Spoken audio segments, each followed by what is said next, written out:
Everyone, welcome back to my channel Supu daily blog. আজকে দেখো ঘুম থেকে উঠেই দেখলাম আবার সেই মেঘলা ওয়েদার, সেই মেঘলা আকাশ। কবে যে ঠিক হবে এই ওয়েদারটা বুঝতেই পারছি না। খুব ভেজা ওয়েদার। এই ওয়েদারটা সত্যি আমার একদমই ভালো লাগে না। প্রত্যেক দিন এরকম ওয়েদার থাকবেই।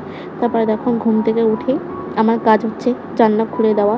বাড়ির প্রত্যেকটা জানলা আমাকে খুলতে হবে, নাহলে আমার একটা সাফোকেশন লাগে। তাই আমি দেখো সব জানলাগুলো আমি খুলে দিচ্ছি। আর বাইরের যে হাওয়াটা সেটা তো বাড়ির মধ্যেও প্রবেশ করবে না, তাহলে তো ভালো লাগবে। এই দেখো, তার মাঝেই দেখো আমার ঘন্টু চলে এসেছে। আর এদিকে দেখো বাড়িতে লোডশেডিং হয়েছে। এই দেখো ঘন্টু আমার কোলে উঠে বসেও পড়েছে। তারপরে দেখো ও রাস্তায় চলে গেছে। কি যে করে রাস্তায় কি আমি বুঝতেই পারি না। রাস্তা থেকে লোক যাবে, ও বসে বসে দেখবে। দেখো তোমরা দেখতেই পাচ্ছ কি করছে, এত দুষ্টু বলার মতো না। আমি ডাকছিলাম ঘন্টু আয় আয়, তারপরে দেখো ঘরে এসে দেখো চা বসিয়ে দিচ্ছি। শুনে সকালবেলা ব্রেকফাস্ট করতে হবে। আমাদের দুটো ওভেনে দু রকমের চা হচ্ছে, একটা দুধ চা একটা লাল চা। এটা প্রত্যেক দিন থাকবেই লিস্টে। দুধ চাটা হচ্ছে আমার ভাইয়ের জন্য, ওকে 1 কাপ দুধ চা করে দিতেই হবে, নাহলে ওর মাথা ছাড়বে না। সকালবেলা ঘুম থেকে উঠে 1 কাপ দুধ চা। এদিকে আমার মা রেডি হয়ে যাচ্ছে মাসির বাড়ি যাবে বলে। মা সাজুগুজু করছে একটু, দেখো। তারপরে দেখো বাইরে বেরিয়ে দেখি এতগুলো ট্যাংরা মাছ। আমার সত্যি ট্যাংরা মাছ দেখলে খুব রাগ হয়। আর এদিকে দেখো মাছের গন্ধ শুকেও চলে এসেছে, মানে আমি যেখানে যাবো ওকে সেখানেই আসতে হবে। আমি তো ট্যাংরা মাছ কাটতে পারি না। তারপরে দেখো অনেক কষ্টে ট্যাংরা মাছগুলো কেটেছি, জানি না কীভাবে কেটেছি, বাট কোনোরকমভাবে কেটেছি। কাটা হয়ে যাবার পরিষ্কার করে তারপরে চলে গেলাম কিচেনে। দিয়ে তারপরে ঘন্টুর জন্য মাছগুলো ভেজে নিলাম।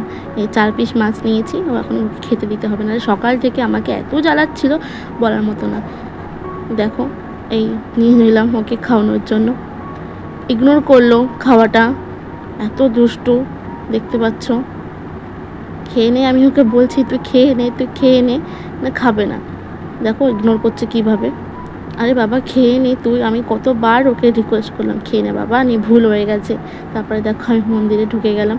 আজকে এমনিও বৃহস্পতিবার, লক্ষ্মীবার, ঠাকুরকে পুজো দিয়ে আবার চলে এলাম কিচেনে। দেখো আজকে কিচেনে এত বাসনপত্র, এত কাজ আছে, মানে জাস্ট বলার মতো না। আজকে তো মা বাড়িতে থাকবে না, সব কাজ আজকে আমাকে করতে হবে। এতগুলো বাসন গুছোতে হবে, রান্না করতে হবে, কি করব বুঝতে পারছিলাম। তারপরে দেখো এদিকে দেখো চালটা ধুচ্ছিলাম আর কি। চালটা ধুয়ে দেখো রান্নাটা বসাতে হবে। তারপরে দেখো বাসনটাকে গুছিয়ে নিচ্ছি, যেখানকার বাসন সেখানে গুছিয়ে রাখতে হবে, না হলে সব কেলেঙ্কারি অবস্থা। এদিকে দেখো ডাল নিয়েছি, ডালটাকে ভাইয়ের জন্য সেদ্ধ করব, আমরাও খাবো, ভাইও খাবে। আমাদের বাড়িতে না ওই সম্বর দিয়ে ওই ডালটা করে না, সেদ্ধটাই বেশি খাওয়া হয়। সেদ্ধটা বেশ ভালো লাগে খেতে, টেস্টও মানে ভালো লাগে। এদিকে কালকে রাত্রেবেলা ইলিশ মাছ আনা হয়েছিল। ইলিশ মাছটা কেটে মা ফ্রিজের মধ্যে রেখে দিয়েছিল। আমি সেটাকে বার করে ভালো করে পরিষ্কার করে ধুয়ে নিচ্ছি। দেখতে পাচ্ছ মানে মাছটা তো পুরো বরফে জমে গেছিলো। দেখো কীভাবে আমি ধুচ্ছি, আর ছোটো ছোটো আঁশও ছিল মানে মাছের। এদিকে মোটামুটি আমার মাছ ধোয়া কমপ্লিটই প্রায়। দেখো মাছ, আর এদিকে দেখো আমার ভাতটাও কমপ্লিট হয়ে গেছে। এবার ভাতের ফ্যানটা ঝরিয়ে নিতে হবে।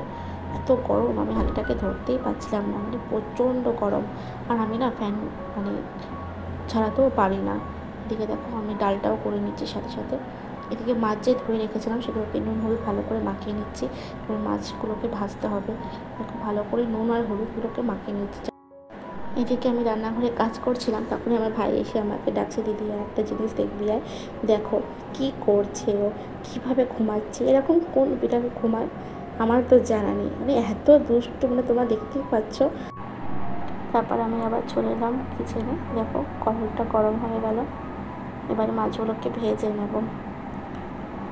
যা মাছ আছে সব মাছগুলোই ভাজবো, ঠিক আছে। মুখে তোমাদের সাথে আমি কিছু একটা টোটকা শেয়ার করতে চাই, যেগুলো আমাদের মানে প্রত্যেকেরই এগুলো কাজে লাগবে।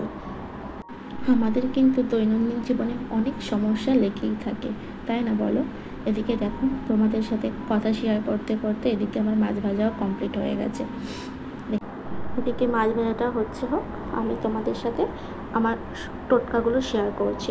মানে শরীরের যে সমস্যা, মানে যা যা খাবার খাবেন, যেমন ধরুন হচ্ছে আমরা যে মেয়েরা যে পিরিয়ডস যদি দেরি হয় সেই সময় পেঁপে, আদা, দারুচিনি যদি এগুলো খান তাহলে কোনো সমস্যা হবে না।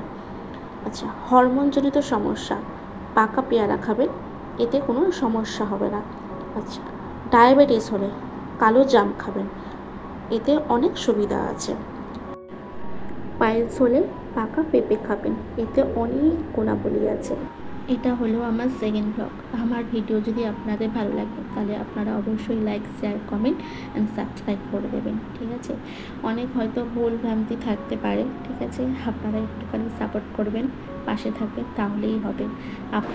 চেষ্টা করব আমি প্রত্যেকদিন ভিডিও আপলোড করার। এদিকে দেখো, আমি তোমাদের সাথে সব কথা শেয়ার করতে করতে আবার মাছ ভাজার ডান। মানে আজকে দুপুরের মেনুটা কিন্তু একদম জমে যাবে। আজকে গরম গরম মাছ ভাজা, গরম গরম ভাতের সাথে একদম পুরো উফ, সত্যি আলাদাই ব্যাপার। আর আমার টোটকাগুলো আপনাদের কেমন লাগলো আপনারা কিন্তু কমেন্ট করে জানাবেন। টাটা, ভালো থাকবেন।